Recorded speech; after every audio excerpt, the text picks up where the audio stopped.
Hello స్వతంత్ర ప్రేక్షకులకు నమస్కారం. నేను మీ లావణ్య.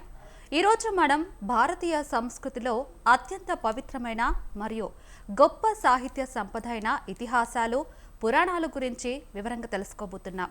మన దేశ సంస్కృతి, ఆధ్యాత్మికత, జీవన విధానం ఇవన్నీ ఈ గ్రంథాల్లో నిక్షిప్తమై ఉన్నాయి. మన జీవితానికి మార్గదర్శకాలు. పురాణాలు అంటే ప్రాచీన కాలపు పవిత్ర కథలు. ఇవి సృష్టి ఎలా జరిగింది, దేవతల కథలు, విశ్వ నిర్మాణం వంటి విషయాలను వివరిస్తాయి. మహాభారతం ప్రపంచంలోనే అతిపెద్ద ఇతిహాసం. ఇది పాండవులు మరియు కౌరవుల మధ్య జరిగిన కురుక్షేత్ర యుద్ధాన్ని ఆధారంగా తీసుకుంది.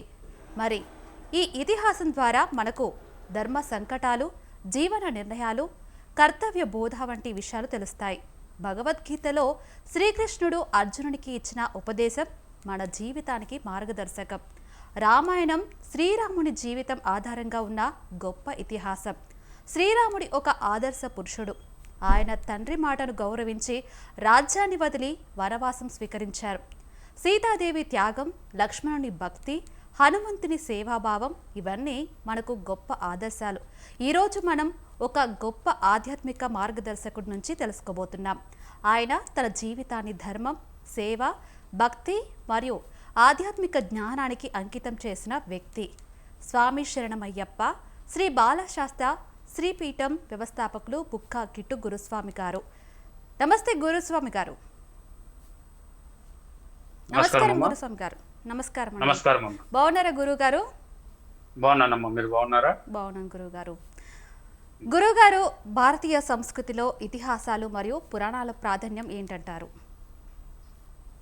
ముందుగా మనము అందరికి కూడా స్వతంత్ర టీవీ ప్రేక్షకులకు, యాజమాన్యానికి, అలాగే ధర్మ పిపాసకులైనటువంటి ప్రజలకు అందరికీ కూడా నా యొక్క శుభాకాంక్షలు.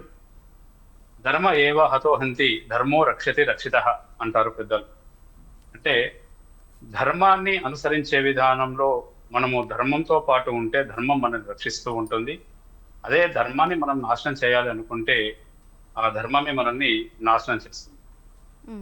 ఈరోజు ఇతిహాసాలు, పురాణాలు అనే అంశం ద్వారా మన భారతీయ సంస్కృతికి మూలాలైనటువంటి ఇతిహాస పురాణాలను నేటి యువతకు అందించే దిశగా అడుగులు వేస్తున్నటువంటి స్వతంత్ర టీవీ యాజమాన్యానికి ముందుగా శ్రీ బాలశాస్త్ర శ్రీపీఠం తరఫున నా యొక్క అభినందనలు.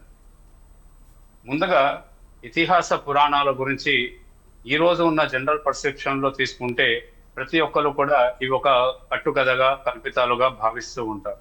కానీ అసలు ఇతిహాసము, పురాణము అనేది ఏంటో తెలుసుకునే ప్రయత్నం మన సమాజంలో నేడు ఏ యువత కానీ ఎవరు కానీ చేయడం లేదు. శ్రీ బాలశాస్త్ర శ్రీపీఠం నేటి యువతకు భారతీయ సంస్కృతి, భారతీయ యొక్క మూలాలను అందించే దిశగా వెళ్తుంది. ఈరోజు స్వతంత్ర టీవీ కూడా ఆ యొక్క అడుగుజాడల్లో ముందుకు వస్తున్నందుకు అభినందనీయాలు. ఈరోజు మీరు అడిగినట్టుగా ఇతిహాస పురాణాలు అనగా వాటి యొక్క ప్రాధాన్యత ఏంటి భారతీయ మన జీవన విధానంలో అన్నట్టు చూసినట్లయితే, ముందు ఇతిహాసము అనేది దాని అర్థం తెలుసుకోగలగాలి. పురాణము అనే దానికి అర్థం తెలుసుకోగలగాలి. ఇతిహాసము, ఇతి ఆసము అంటే ఇది ఈ విధంగానే జరిగింది అనేది దాని యొక్క అర్థం. అంటే రామాయణము, మహాభారతము మనకు నిదర్శనం. ఇప్పుడు కొన్ని పుస్తకాలలో కానీ, కొన్ని ప్రచురణలో కానీ ఇతిహాసాలకు ఉదాహరణగా చెప్తారు. ఉదాహరణ అంటే ఇమాజినేషన్ అవుతుంది. కానీ ఈ రామాయణ, మహాభారత అనే ఇతిహాసం నిదర్శనాలు అంటే నిజంగా జరిగినటువంటి. అలాగే పురాణమునికి అర్థం తెలుసుకోవాలి. పురాణ అపిహి అంటే పురాతనమైనది అంటే పాతదే, కానీ నవీనమైనది అంటే ఎప్పుడు కూడా కృతదనంతో ఉన్నటువంటిదే పురాణం. మనిషి యొక్క మానవ జీవనం యొక్క ఒడిదుడుకులను ఏ విధంగా ఎదుర్కోవాలి, మానవుడు ఏ విధంగా ముందుకు సాగాలి అనేది మనకు ఇతిహాస పురాణాలు తెలియజేస్తూ ఉంటాయి. చిన్న చిన్న కథల ద్వారా దైవిక శక్తిని, అలాగే మనిషి ఉండవలసినటువంటి, మానవుడు ఉండవలసినటువంటి జీవన విధానాన్ని మనకు ఈ ఇతిహాస పురాణాలు తెలియజేస్తుంటాయి. గురువుగారు, అసలు పురాణాలు అంటే ఏంటి? చాలా మందికి తెలియదు పురాణాల గురించి. అసలు పురాణాలు అంటే ఏంటంటారు?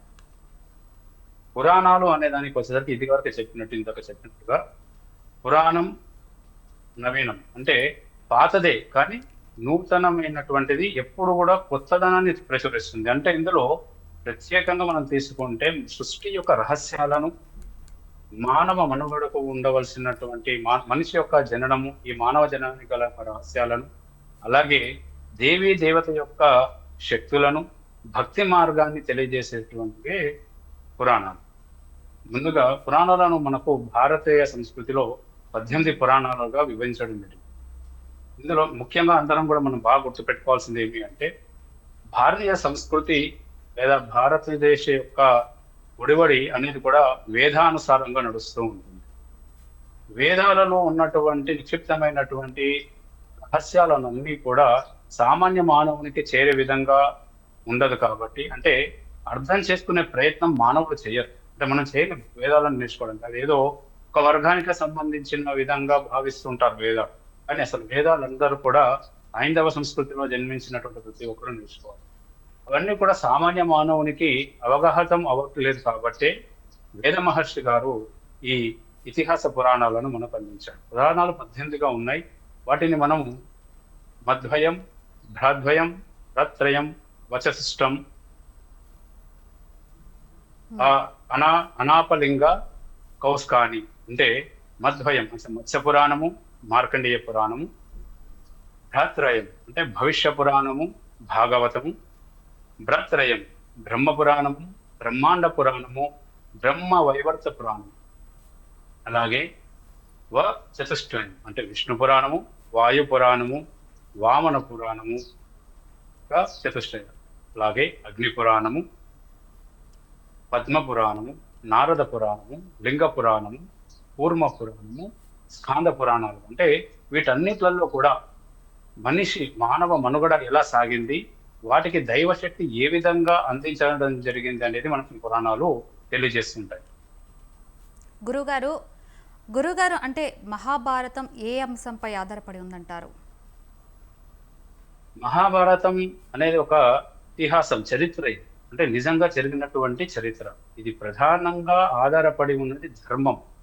ఇందాక నేను ప్రారంభంలో చెప్పినట్టుగా ధర్మ ఏవ హతో హంతి ధర్మో రక్షిత రక్షిత.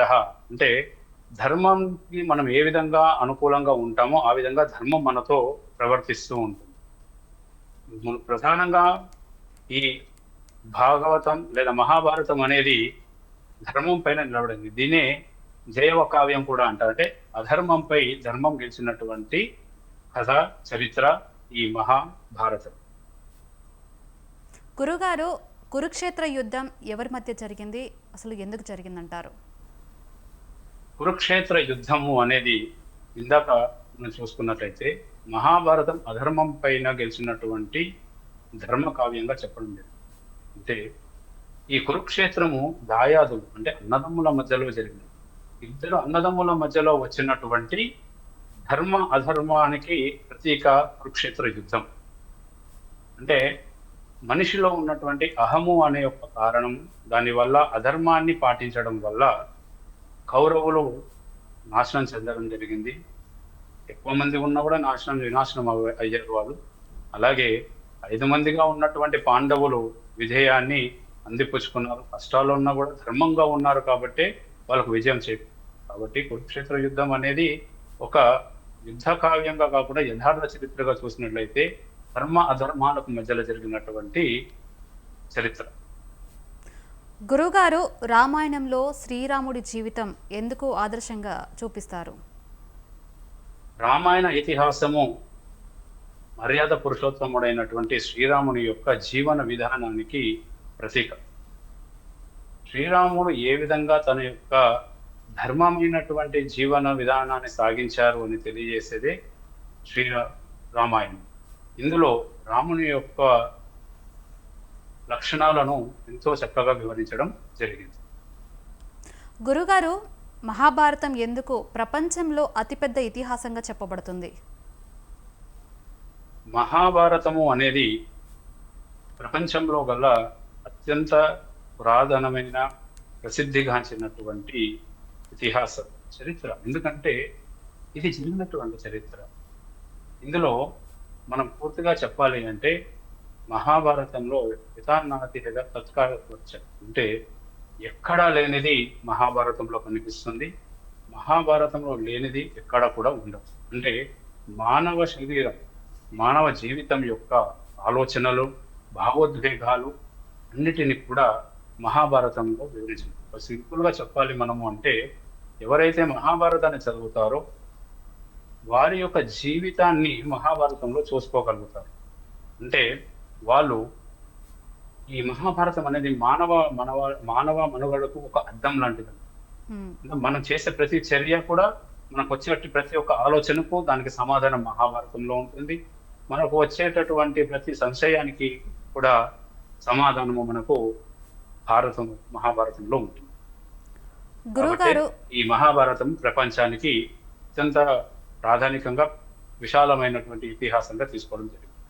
గురువుగారు పురాణాలు చెప్పినట్టుగా మనం చూస్తున్నాం అంటే ఈ తరం వాళ్ళకు యువతకు ఎలా ఉపయోగపడతాయి కథలు? పురాణాలను, ఇతిహాసాలను నేటి సమాజానికి మనము చూసినట్లయితే ఒక దైవ దైవిక ధర్మ నిర్ణయం అంటే డెసిషన్ మేకింగ్ అంటాం. డెసిషన్ మేకింగ్ చేయడంలో ఒక నిర్ణయం తీసుకోవడంలో ధర్మబద్ధంగా ఏ విధంగా ఉండాలి అనేవి మనకు ఇతిహాసాలు అయినటువంటి రామాయణ, భారతాలు అలాగే 18 పురాణాలు మనకు సూచిస్తాయి. అంటే ఈ ఇతిహాసం రామాయణము, మహాభారతంలో ఉన్నటువంటి జీవన విధానాన్ని అనుసరిస్తుంటే దైవశక్తి ఎలా సహకరిస్తుంది అనేది మనకు ఇతిహాస పురాణంలో ఉంటుంది. అలాగే ఎమోషన్స్ కంట్రోల్ చేసుకోవడం, వాల్యూస్ రిలేషన్షిప్స్ లో వాల్యూస్ బాంధవ్యాలలో ఎటువంటి విలువలను పాటించాలి, వీటన్నిటి కూడా ఈ ఇతిహాస పురాణాల ద్వారా మనం తెలుసుకోగలుగుతాం. గురువుగారు భగవద్గీతలో శ్రీకృష్ణుడు ఎవరికి ఉపదేశం ఇచ్చాడు? భగవద్గీత అనేది కురుక్షేత్ర యుద్ధం జరుగుతున్న సమయంలో అర్జునుడు యుద్ధ రంగంలోకి ప్రవేశించిన తర్వాత తనకెదురుగా ఉన్నటువంటి అంటే శత్రువు వర్గంలో ఉన్నటువంటి తన అన్నదమ్ములను, తన తాతలను, చిన్నాన్నలను వీళ్ళందరినీ చూసి కూడా యుద్ధం చేయలేను అనే ఒక భయాందోళనతో ఉన్న సమయంలో భగవంతుడు శ్రీకృష్ణుడు అర్జునుడికి ఈ యొక్క భగవద్గీత ఉపదేశం చేశాడు. అర్జునుడి యొక్క మాధ్యమంగా ఈ యొక్క అనంత విశ్వానికి కూడా ఇది ఒక ఉపదేశంగా మనం స్వీకరించవచ్చు. అంటే అర్జునుడికి ఒక్కడికే కాకుండా ఈ విశ్వానికి అంతా కూడా భగవంతుడు శ్రీకృష్ణుడు ఈ యొక్క భగవద్గీతను ఉపదేశించారు.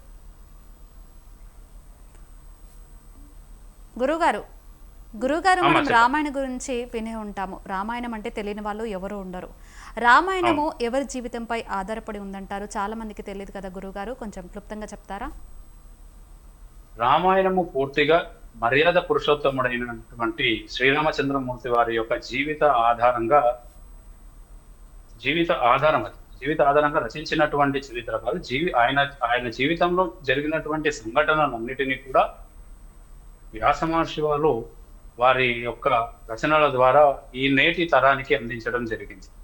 ఇందులో రాముడు ఏ విధంగా తన యొక్క జీవన విధానం ఉన్నాడు అంటే సత్య పరిపాలకుడిగా, రాజ్యాన్ని పరిపాలించడంలో ప్రజాభిప్రాయంగా పరిపాలించడం, ఏకపత్ని వ్రతం, లేదా నెక్స్ట్ వచ్చేసి పితృ పరిపాలన, లేదంటే ఎవరు వచ్చినా కూడా శరణాగతంగా ఎవరు వచ్చినా కూడా వారికి సహాయం చేయడం, ఇవన్నిటిపైన కూడా మనకు రామాయణము శ్రీరాముల వారి యొక్క జీవన ఆధారంగా రామాయణ ఇతిహాసం మనకు ఏర్పడుతుంది. సో చూస్తున్నారు కదా పురాణాలు, అలాగే మీకు ఉన్న సందేశాల గురించి మీకేమైనా మీకు ఎలాంటి సందేహాలు ఏమైనా ఉన్నా కూడా గురువుగారిని అడిగి తెలుసుకోవడానికి స్వతంత్ర టీవీ స్క్రీన్లో కనిపిస్తున్న నెంబర్స్కి అయితే కాల్ చేసి గురువుగారితో నేరుగా మాట్లాడి మీ సమస్యలకి చక్కటి పరిష్కారం తెలుసుకోవచ్చు. గురువుగారు అలాగే మనం చూస్తూ ఉన్నాము అంటే శ్రీరాముని ముఖ్య లక్షణాలు ఏమిటి అనేది కూడా మనం చాలా చెప్పుకోదగిన విషయము. ఇప్పుడు మీ శ్రీరాము ముఖ్య లక్షణాలు ఏంటంటారు? శ్రీరాముల వారి యొక్క జీవన శైలి, శ్రీరాముని యొక్క ముఖ్య లక్షణం ధర్మపరంగా నిలబడుతుంది. అంటే తన యొక్క జీవితం మొత్తం ఆయన ఈ భూమండలంపై ఉన్నంత కాలం ఆయన ఏ రోజు కూడా అధర్మానికి ఆసువు లేకుండా మనకు ధర్మబద్ధంగా ఎలా నడుచుకోవాలో రాముల వారి యొక్క జీవిత శైలి రామాయణం చదివితే మనందరికి కూడా తెలుస్తుంది.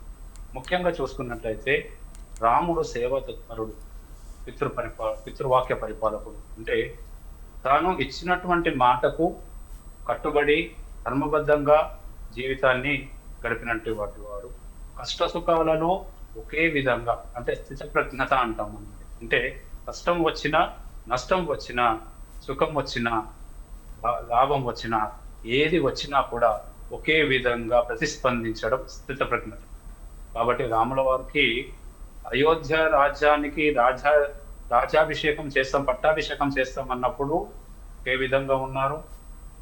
రేపు పొద్దున్న ఉదయం మనకి రాముల వారి పట్టాభిషేకం అని చెప్పినప్పుడు కైకేయి మాత యొక్క ఆజ్ఞ ప్రకారంగా తండ్రి యొక్క వాక్య పరిపాలన చేయడానికి అదే సంతోషంతో తను అరణ్యవాసాలకు వెళ్ళడం జరిగింది. అలాగే చూసుకున్నట్లయితే శరణాగత రక్షకుడు శ్రీరాముడు. ఎలా అంటే యుద్ధ సమయంలో రామరావణ యుద్ధ సమయంలో విభీషణుడు తన శత్రువర్గం అయినా కూడా రాముల వారి దగ్గరకు వచ్చి శరణాగతి కోరగా ఆయనకు ఆశ్రయం ఇచ్చి శరణాగతి ఇవ్వడం జరిగింది. అలాగే రాజ్యాన్ని పరిపాలించినప్పుడు రామరాజ్యం కావాలి అంటారు. అంటే ప్రతి ఒక్క ప్రజలను, ప్రతి ఒక్క వ్యక్తిని, తన రాజ్యంలో ఉన్నటువంటి ప్రతి ఒక్క వ్యక్తిని కూడా సమానంగా చూడడం జరిగింది.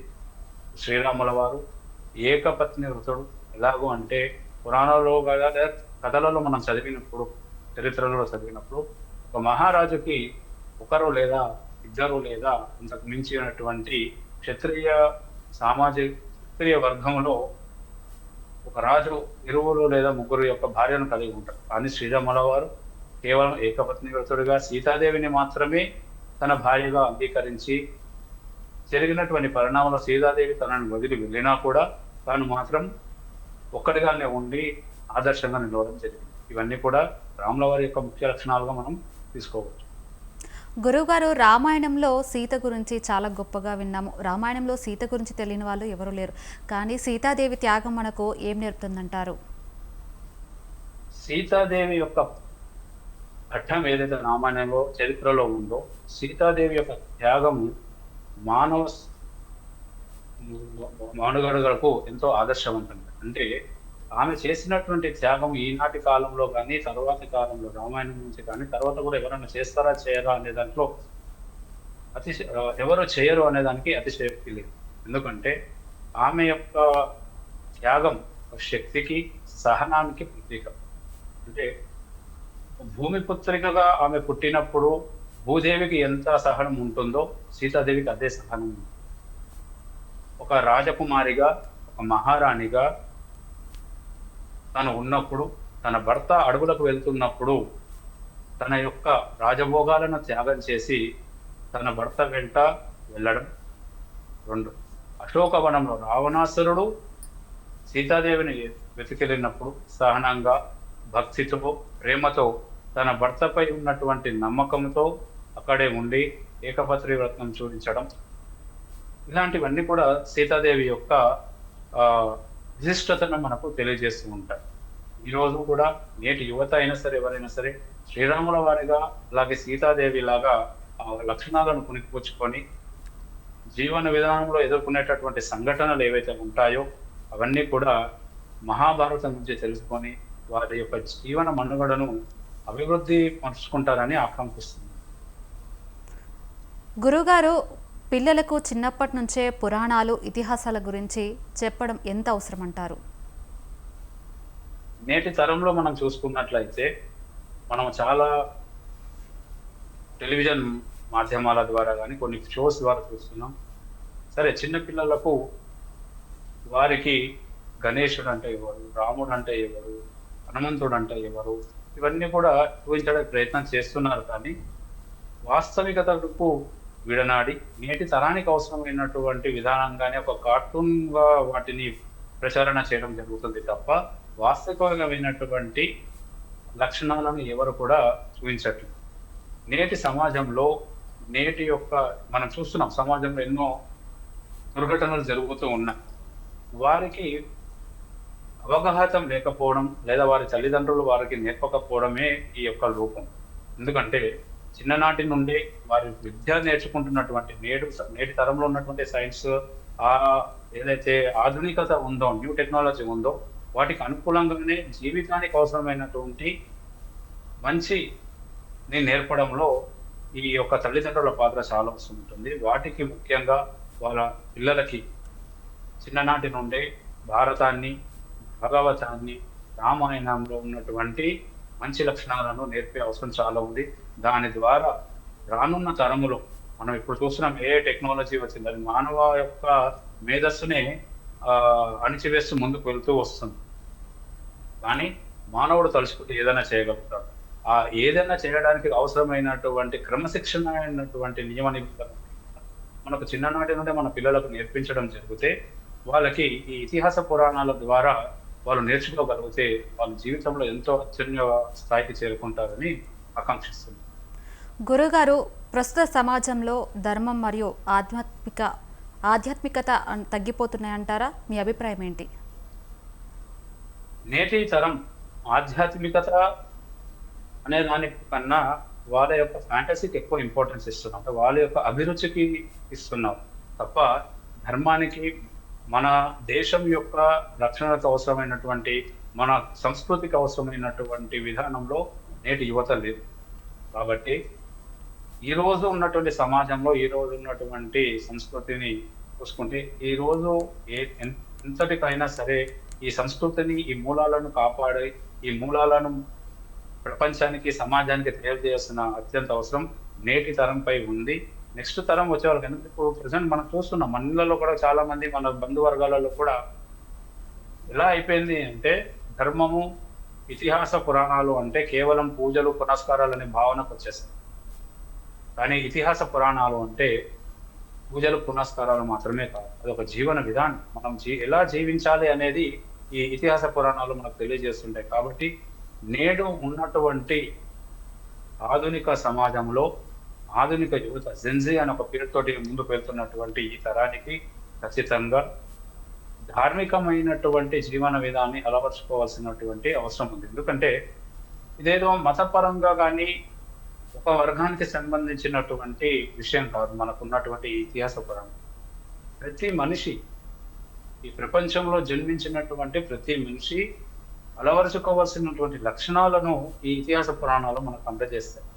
వాటిని ఏలన చేయడం కాకుండా వాటి యొక్క విశ్లేషత, వాటి యొక్క విశిష్టత, వాటిని విశ్లేషించడం తెలుసుకోవాలి. అప్పుడు కానీ వీళ్ళకు ఈ ఇతిహాస పురాణాలు అర్థం కావు అనే యొక్క.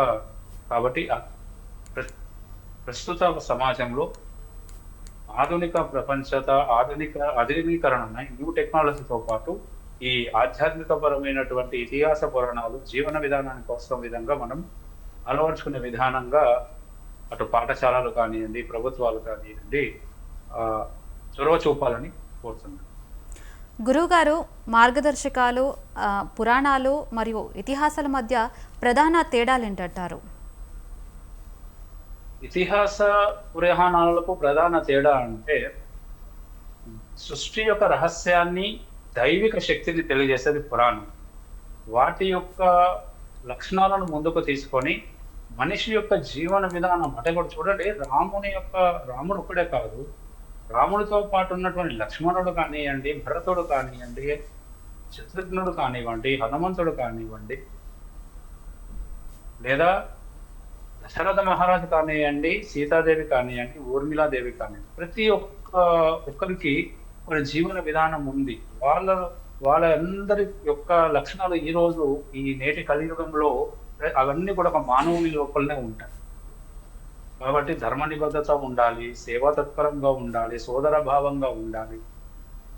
అలాగే మనం ఏ పురాణం తీసుకున్నా కూడా, బ్రహ్మాండ పురాణం కానీ, భవిష్య పురాణం, భాగవతంలో శ్రీకృష్ణుడు మానవునిగా అవతరించి ఎంతో ధర్మంగా నిలబడ్డాడు అనేది మనకు తెలియజేస్తూ ఉంది.